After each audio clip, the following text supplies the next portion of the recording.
Film Laila Majnu 1976 ईस्वी में रुपहले पर्दे पर आई थी और यह सितारों के पार वाली एक प्रेम कहानी थी जो मुख्य रूप से किंवदंतियों पर आधारित कहानियों की श्रृंखलाओं का एक फिल्मी प्रदर्शन था। इसके बावजूद प्रेम की दुनिया की ऐसी अनूठी मिसाल बहुत कम ही मिलती है। इस फिल्म में मुख्य भूमिका ऋषि कपूर, रंजीता और डैनी रेंजप्पा ने निभाई थी। ऋषि कपूर और रंजीता लैला और मजनू के रूप में जहां प्रेम का प्रदर्शन कर रहे थे, तो वहीं डैनी रेंजप्पा लैला के भाई के रूप में खलनायक की भूमिका निभा रही थी। और इस फिल्म के बारे में कहा जाता है कि यद्यपि यह रंजीता की डेब्यू फिल्म थी, लेकिन इस फिल्म ने उनके अभिनय का लोहा हर निर्देशक निर्माता को मानने के लिए बाध्य कर दिया था और तब उन्हें कई फिल्में ऑफर की गई थी। और ऋषि कपूर के लिए भी, यद्यपि 1973 में उन्होंने बॉबी फिल्म से अपने अभिनय का झंडा गाड़ दिया था, लेकिन इस झंडा को बुलंदियों पर पहुंचाया फिल्म लैला मजनू ने ही। और उसके बाद एक स्थापित कलाकार के रूप में ऋषि कपूर भी आ गए।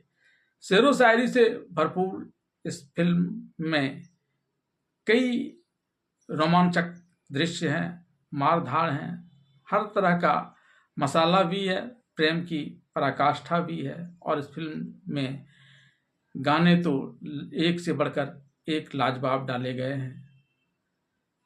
लैला मजनू दो वतन एक जान थे, इश्क और वफा के पैगाम थे। लैला मजनू दो वतन एक जान थी, इस रेशमी पाजेब की झनकार के चलते, जिसने पहनाई है हुस्न यार के सदके। इस रेशमी पाजेब की झनकार के चलते, अब अगर हमसे खुदाई भी जुदा हो जाए, गैर मुश्किल है कि दिल से जुदा हो जाए। अब अगर हमसे खुदाई भी जुदा हो जाए, हुस्न हाजिर है मुहब्बत की सजा पाने को। कोई पत्थर से न मारे मेरे दीवाने को। तेरे दर पे आया हूँ, कुछ करके जाऊंगा, झोली भर के जाऊंगा या मर के जाऊंगा। मैं तेरे दर पे आया हूँ, हो के मायूस तेरे दर से सवाली न गया।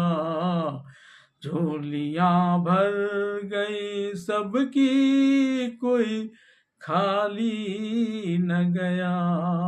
हो के मायूस कहना एक दीवाना, तेरी याद में आहें भरता है। लिख के तेरा नाम जमी पे उसकी सजदा करता है। सायों से लिपटाता है और लैला लैला करता है। सायों से लिपटाता है और लैला लैला करता है। कहना मेरे उस दीवाने से कि लैला तेरी अमानत है। तेरी ही बाहों में दम देगी तू जिसका दम भरता है। दिल में जितने जख्म हैं उसमें तेरा ही अक्स उभरता है। तेरा ही अक्स उभरता है। तो आइए जानते हैं क्या है फिल्म लैला मजनू की पूरी कहानी। फिल्म लैला मजनू की कहानी की शुरुआत एक गाना लैला मजनू दो बदन एक जान थे जज्बाए इश्क वफा की शान थे से शुरू होती है। इस गाने के माध्यम से लैला मजनू के प्रेम कहानी का एक परिचय दिया जाता है। लैला सरवरी कबीला के सरदार की बेटी है, जबकि कैस आमरी कबीले के सरदार का पुत्र है। लैला से बेइंतहा प्यार करने के कारण कैस को मजनू भी कहा जाता है, क्योंकि मजनू का अर्थ दीवाना यानी पागल प्रेमी होता है। इन दो कबीलों के बीच पुश्तैनी दुश्मनी थी। बात बात में उसके बीच तलवारें खिंच जाती थी। मदरसे में पढ़ते समय भी लैला और मजनू एक दूसरे से बेइंतहा प्यार करते हैं। जब मौलाना सभी को अल्लाह लिखने के लिए कहते हैं तो मजनू अल्लाह की जगह पर लैला का नाम लिख देता है। इस बात से खफा होकर मौलाना कैस यानी मजनू की ज़बरदस्त पिटाई कर देते हैं, लेकिन आश्चर्यजनक रूप से यह दर्द कैस यानी मजनू की जगह पर लैला पर चेहरे पर उभरता है। यहाँ तक कि मजनू के हाथ पर मारे गए छड़ी के दाग भी लैला के हाथों पर उभरे दिखाई पड़ते हैं। मौलाना इस दृश्य को देखकर हतप्रभ रह जाता है और वह इन दोनों के इसको खुदा की इनायत मानते हुए इन दोनों के परिवार वालों के साथ ही आसपास के लोगों को भी इस बात की जानकारी देते हैं। इसके बाद लैला के पिता अमीर सरवरी लैला का मदरसे में जाकर पढ़ाई करना बंद करवा देते हैं और उसके घर की डोरी से बाहर कदम निकालने पर भी रोक लगा देते हैं। लेकिन एक दिन मजनू अचानक वहां आ जाता है और फिर लैला और मजनू प्रेम के वशीभूत एकांत में प्यार में डूबकर खेलने लगते हैं। लैला और मजनू के पिता दोनों को ढूंढने चले आते हैं तो वे दूर एकांत में इन दोनों को इसके दरिया में गोते लगाते देखते हैं।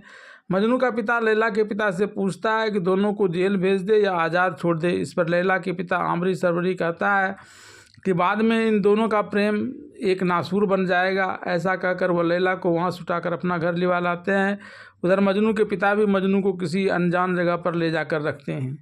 एक दिन दरगाह पर लगे मेले में दोनों गए होते हैं। तभी उस मेले में एक बड़ी तेज आंधी चलती है और लैला का दुपट्टा उड़कर मजनू के पास पहुंच जाता है। लैला का दुपट्टा देख वह पागलों की तरह लैला को तलाशते हुए उसके पास पहुंच जाता है। लैला भी उसे देखकर खूब सुकून पाती है कि तभी उसकी दासी उसे जबरन घर ले जाने का प्रयास करती है। दासी के इस प्रयास के बावजूद दोनों बार बार एक दूसरे के आमने सामने हो जाते हैं। मजनू इस दौरान एक पाजेब भी खरीद कर लैला को दे देता है, जिसे वह पहले से पसंद कर रही होती है, जिसे वह पैरों में पहनना चाहती है। लेकिन बड़ी मुश्किल से उसकी दासी लैला को वापस ले जाती है और उस पाजेब नहीं पहनने देती है। इधर मजनू का भी लैला से बिछुड़ जाने से उसके इश्क में बुरा हाल हो जाता है। लैला को उसके वालिद ने अपने महल में कड़ी सुरक्षा के बीच रखा है। एक दिन मजनू बिना इसकी परवाह किए रात में हाथों में तलवार और पाजेब का एक जोड़ा लिए सबसे छिपते छिपाते उस महल में प्रवेश कर जाता है और तलवार से कुंडी खोल लैला के शयन कक्ष में भी पहुंच जाता है। यहाँ लैला सोई हुई थी, उसकी खूबसूरती को वह निहारता है। फिर उसके एक पैर में उस पाजेब को पहनाकर और एक पाजेब निशानी के रूप में पॉकेट में रखकर वह जैसे वहाँ गया था वैसे ही वापस चला आता है। हालांकि जाने के वक्त उसकी लैला के भाई तबरेज, जिसकी भूमिका डैनी रंजप्पा ने निभाई है, से अनजाने में ही झड़प हो जाती है, लेकिन शहरयार दोनों के झगड़े छुड़ा देता है। सुबह जब लैला की नींद खुलती है और वह एक पैर में एक पाजेब को देखती है तो पहले इसे अपनी दासी गुलबदन की शरारत समझती है, लेकिन जब गुलबदन इससे इनकार करती है और इसे मेले वाला पाजेब बताती है तो वह इसे मजनू द्वारा पैरों में पहनाए जाने की कल्पना कर मजनू से इश्क फरमाते रहने के ख्वाब में डूब जाती है। दूसरी तरफ मजनू भी उस पाजेब को, जिसे उसने लैला के पैरों में न पहनाकर लैला के इश्क की निशानी के तौर पर अपने पास रखा था, उसे देखकर लैला के इश्क की ख्वाबों में खो जाता है। दिन में लैला के पिता अमीर सरवरी, जिसकी भूमिका इफ्तिखार ने निभाई है, वह मजनू को देखता है तो रात की लड़ाई वाली घटना को लेकर उससे सवाल करता है। इस दौरान मजनू की कई बातें उसे बहुत प्रभावित करती हैं। वह मजनू को ऊंचे खानदान का बताते हुए उसके खानदान के बारे में पूछता है। जब उसे मजनू के अपने दुश्मन आमरी खानदान के वारिस होने की जानकारी मिलती है तो वह उसे यह चेतावनी देते हुए कि जल्दी से जल्दी वह इस शहर को छोड़ दे, नहीं तो उसका बेटा तबरेज कभी भी उसकी जान ले सकता है। लेकिन उसकी बात को नज़रअंदाज कर मजनू फिर रात में लैला के पाँव में दूसरी पाजेब पहनाने उसके शयन कक्ष में चला जाता है। दूसरी पाँव में पाजेब पहनाने के बाद जब वह पहली पाँव में पहनाए गए पाजेब उसे दिखाई नहीं पड़ता है तो उसे आश्चर्य होता है। तभी लैला जग जाती है और उस पाजेब को दिखाते हुए उसे एक दिन में एक ही पाजेब पहनाने रोज़ रोज़ रात में आने की बात करती है। इस तरह की बातें कर ये इश्क फरमा रहे होते हैं। तभी लैला का भाई तबरेज किसी के लैला के शयन कक्ष में होने का संदेह पाले उस कक्ष का दरवाज़ा थपथपाता है। तब लैला मजनू को एक जगह छुपा कर दरवाज़ा खोलती है और उसकी बातों ही बातों में भाई को बिना उस पर कोई शक किए वहाँ से लौटा देती है और अंदर से दरवाज़ा बंद कर दिन में मिलने की बात करते हुए मजनू को वहाँ से जाने के लिए कहती है। लेकिन मजनू रात में ही वहाँ आने और उससे मोहब्बत करने की बात करते हुए छुपते छुपाते फरार हो जाता है। इस बीच उसके पिता उसे बुलावा भेजते हैं, लेकिन उसके जवाब में मजनू वहाँ एक खत भिजवा रहा होता है जिसके अनुसार ज़्यादातर ऊँट और भेड़ें खरीद ली गई है और उसे भिजवा भी दिया गया है। सिर्फ एक ऊँट अभी बचा है जिसे लेकर जल्दी ही वह आपकी खिदमत में आएगा। अभी मजनू यह खत लिखवा ही रहा था कि तभी वहाँ सनसनाती हुई एक तीर आती है जिसमें तबरेज की तरफ से भेजा गया एक पत्र होता है। मजनू लपक कर उस पत्र को पढ़ता है। उसमें चेतावनी दी जाती है कि वह जल्दी से जल्दी यहाँ से चला जाए, नहीं तो उसकी जान की खैर नहीं। उसे यहाँ से जाने देने के लिए जानबूझकर यह मोहलत दिया गया है, नहीं तो यह तीर उसके सीने के आर पार भी हो सकती थी। इसे पढ़कर मजनू भी एक जवाबी तीर राजमहल में लक्ष्य कर छोड़ता है, जिसे लैला का भाई पढ़ता है और खुद को साला कहे जाने से आक्रोशित हो जाता है। वायदा के मुताबिक अगले दिन लैला एक नखलिस्तान में जाकर मजनू से मुलाकात करती है और फरमाती है। इन दोनों को यहाँ इश्क फरमाते तबरेज के कुछ नौकर देख लेते हैं और जाकर तबरेज को इस पर किसी की बात की जानकारी दे देते हैं। गुस्से में तमतमाता हुआ लैला का भाई तबरेज उसके कमरे का दरवाज़ा थपथपाता है। कमरे के अंदर रही उसकी दासी गुलबदन लैला के वहाँ नहीं रहने से काफ़ी परेशान हो रही है और खुदा से इस मुसीबत से बचाने की प्रार्थना कर एक तकिया को चादर से ढककर दरवाज़ा खोलते हुए तबरेज से यह कहती है कि लैला बीमार थी इसलिए दरवाज़ा खोलने में देरी हुई। तब तबरेज हकीकत का पता लगाने के लिए अंदर घुसता है, लेकिन जैसे ही वह चादर को हटाता है उसके अंदर से लैला खिलखिलाती हुई निकलती है और अचानक भाई के इस तरह से वहाँ बदहवास आने को लेकर सवाल करती है।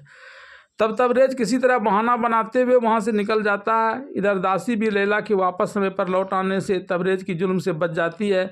इसके बाद तबरेज महल की सुरक्षा को और कड़ी कर देता है ताकि रात में मजनू किसी भी तरह से अगर लैला के कमरे की तरफ आने का प्रयास करे तो पकड़ा जाए और फिर उसकी वह जान ले ले। इतने कड़े सुरक्षा के बावजूद कैस यानी मजनू लैला के कमरे में किसी तरह प्रवेश कर ही जाता और फिर वहाँ से लैला को संग लेकर अपने दोस्तों के सहयोग से लैला को महल से बाहर एक काजी के पास जाकर निकाह करवाने के लिए आता है। वह अभी निकाह करवा ही रहा था कि तभी तबरेज वहाँ पहुँच जाता है। फिर तबरेज और उसके अंगरक्षकों तथा कैस यानी मजनू और उसके 3 साथी के बीच जमकर तलवारबाजी होती है। इसी क्रम में तबरेज का एक आदमी पीछे से आकर कैस यानी मजनू के सिर पर वार करता है जिससे वह बेहोश हो जाता है। फिर तबरेज अपने आदमी को मजनू को मारकर एक कुएं में डाल देने की बात करता है और वहाँ से चला जाता है। इधर लैला को महल में लाकर उसे खूब खरी खोटी सुनाई जाती है कि उसने इश्क भी फरमाया तो दुश्मन के बेटे से, लेकिन यातना सहकर भी लैला कैस यानी अपने मजनू का नाम लेकर इसकी हिफाजत की बात करती है। वह भाई तबरेज से कहती है कि वह उसे भी कैस यानी मजनू ही की तरह मार कर फेंक दे। इधर कैस के तीनों साथी जब उसके वालिद को कैस के मारे जाने की सूचना देता है तो उसके पिता काफ़ी गुस्सा जाते हैं और इधर कैस को उस कुएं में फेंके जाने पर भी वह मरता नहीं है और इस धूल वाले कुएं से निकलकर दूर रेगिस्तान में लैला की याद में बदहवास इधर से उधर भटकता रहता है। इसी क्रम में एक दिन वह एक नमाजी जो उस वक्त नमाज पढ़ने की तैयारी कर रहा था उसके आगे से निकल जाता है तो वह नमाजी इस पर गुस्सा करते हुए इतनी भी तहजीब नहीं है कि नमाज पढ़ा जा रहा और उसके आगे से निकल जा रहा हो। तो इस पर कैस उसे कहता है कि वह तो अपने महबूबा लैला की याद में उसकी इबादत करता हुआ जा रहा था तो उसे यह दिखाई नहीं दिया कि वहाँ कोई नमाज भी पढ़ रहा है, लेकिन जब वह लैला को बनाने वाले खुदा की इबादत कर रहा है तो उसे यह कैसे दिख गया कि कोई व्यक्ति उसके नमाज पढ़ने की जगह से आगे से होकर गुजर रहा है। तब वह व्यक्ति भी कैस के प्रेम को इबादत मान लेता है और इधर महल में लैला की भी हालत ख़राब है। उसकी दादी और अम्मी जान खुदा से प्रार्थना करते हैं कि वे उसकी हालत में सुधार लाए। इसी क्रम में उसे एक मज़ार पर लाया जा रहा है। इधर रेगिस्तान में भटकते भटकते कैस भी लैला से मिलने की अपनी मुराद को लेकर इसी पीर बाबा के मज़ार पर आकर फरियाद करता है। लैला को कहीं नहीं देख वह उस पीर के मज़ार पर अपना सर पटक पटक कर जान देने का प्रयास कर ही रहता है कि तभी उसे वहाँ लैला दिखाई पड़ती है। इसके बाद दोनों खुश हो जाते हैं। लैला वहाँ से अपनी माँ और दादी के साथ महल में वापस आती है तो काफ़ी खुश दिखती है। इस पर जब उसके पिता अपनी माँ से यह पूछता है कि जब लैला यहाँ से गई थी तो काफ़ी मायूस थी लेकिन लौटी है तो इतना खुश क्यों है, तब उसकी माँ और उसकी बेगम दोनों ही उसे बताते हैं कि वहाँ इसकी मुलाकात कैस से हुई। दोनों लैला के पिता से भी उसके प्रेम को स्वीकार कर लेने और दोनों का निकाह करवा देने की गुहार लगाती है। इस पर लैला के पिता कहता है कि इन दोनों कबीलों के बीच शहनाई नहीं बजती है, बल्कि इन दोनों कबीलों के बीच जब भी मुलाकात होती है तब तलवारें खनकती हैं। इसी समय कैस के पिता अपने बेटे के खून का बदला लेने वहां आते हैं। यहाँ तबरेज से उसकी भिड़ंत हो जाती है। दोनों के बीच तलवारबाजी के अंत में तबरेज उसे मार देता है। वह कैस चिल्लाते हुए अपना प्राण त्यागने ही वाला होता है कि तभी कैस वहां पर आ जाता है और सारी बातों को जान अपने पिता की मौत का बदला लेने के लिए तबरेज से भिड़ जाता है। दोनों के बीच भयंकर तलवारबाजी होती है और अंत में तबरेज मारा जाता है। लैला के पिता इस घटना को लेकर न्याय पाने के लिए सुल्तान के पास जाते हैं तो सुल्तान यह कहता है कि तबरेज ने उसके पिता की हत्या की तो कैस ने उसकी हत्या कर दी। प्रतिक्रिया में कैस ने उसकी हत्या कर दी है। बदले में कोई भी ऐसा कर सकता है। कैस ने ऐसा कर कोई जुल्म नहीं किया है, लेकिन उसने हत्या की है, इसलिए उसे सजा के रूप में अब इस शहर से बाहर जाना होगा। इस पर कैस यह कहता है कि भले ही उसकी जान ले ली जाए, लेकिन उसे इस शहर से बाहर न किया जाए ताकि वह लैला का दीदार करता रह सके। इससे गुस्सा कर सुल्तान अपने आदमी को जबरन कैस को उठाकर शहर से बाहर फेंक देने के लिए कहता है और दूसरी बार यहाँ आने पर पत्थर से इसकी पिटाई करने और तीसरी बार ऐसा करने पर उसके सर कलम कर देने की सज़ा सुना देता है। सुल्तान के आदेश के बाद कैस को तत्काल शहर से बाहर कर दिया जाता है। हालांकि कैस थोड़े ही दिनों के बाद फिर लैला लैला करते हुए इस शहर में आ जाता है। तब लोग इसे पत्थर से मारने लगते हैं। इसी क्रम में लैला वहाँ आकर रोते हुए लोगों से फरियाद करती है कि लोग बेशक पत्थर मारकर उसकी जान ले लें, लेकिन इसकी जान को बख्श दे। इस बीच सुल्तान भी वहाँ आ जाते हैं और कैस के वहाँ आने को लेकर सख्त रूप अपनाते हुए उसे तत्काल वहाँ से जाने के लिए कहते हैं, लेकिन कैस इस बात को मानने से इनकार करता है। तो सुल्तान उसके सर कलम कर देने का हुक्म देने ही वाले होते हैं कि लैला अपनी कसम देकर और यह वायदा कर कि वह शादी करेगी तो सिर्फ कैस से ही कैस को उस शहर को छोड़कर दूसरी जगह जाने के लिए मजबूर कर देती है। इधर सुल्तान का बेटा शहजादा वल्द लैला के पिता के पास लैला से शादी करने का संदेश भेजता है। शहजादा वल्द के साथ लैला का जब निकाह किया जा रहा है तब लैला निकाहनामा कबूल नहीं कर रही थी, तब उसे कैस की सौगंध दी गई। इसके बाद उसने निकाहनामा कबूल कर लिया और शहजादा वल्द के साथ, जिसकी भूमिका डैनी रंजप्पा ने ही निभाई है, उसका निकाह हो जाता है।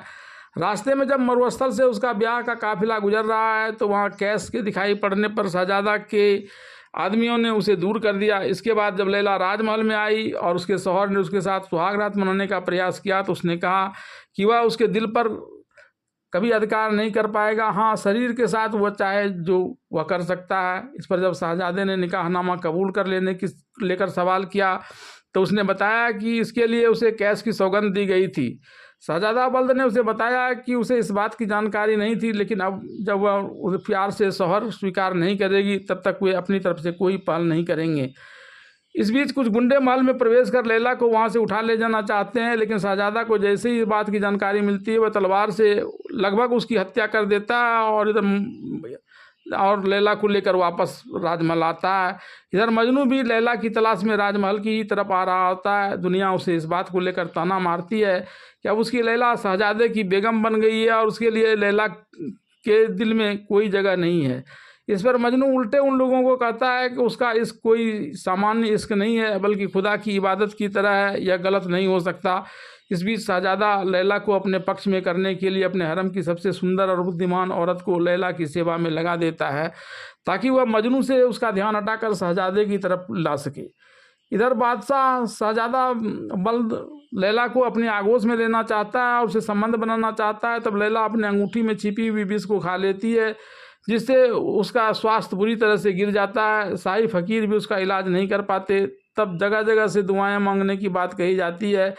कैस भी वहां आ जाता है और यह दावा करता है कि जब तक कैस जिंदा है लैला मर नहीं सकती और वह जल्दी ही ठीक होकर मेरे सामने आएगी। इसके बाद जैसे ही लैला उसके सामने आती है शहजादा वल्द मजनू की सर कलम करने की आज्ञा देते हैं। तब लैला कहती है कि अपराधी हुआ है तो सज़ा कैस को क्यों दी जा रही है। इस पर शहजादा वल्द उसे कैद करवा लेते हैं और लैला को अपने कमरे में भिजवा देते हैं। इधर लैला की दासी कारागार से कैस को लाकर लैला से मिला रही होती है। तभी शहजादा वल्द आ जाते हैं और इसे अपराध मानते हुए कैस को कोड़े की सज़ा देने लगता है। लेकिन जितने कोड़े कैस के शरीर पर मारे जाते हैं उतनी ही कोड़े की छाप लैला के पीठ पर उभरती है। जब इस बात की जानकारी शहजादे को दी जाती है और वह आकर इसे देखता है तो वह इस प्रेम के प्रति समर्पित हो जाता है और खुद लैला को तलाक देकर उसकी शादी मजनू से करवाने की बात करता है।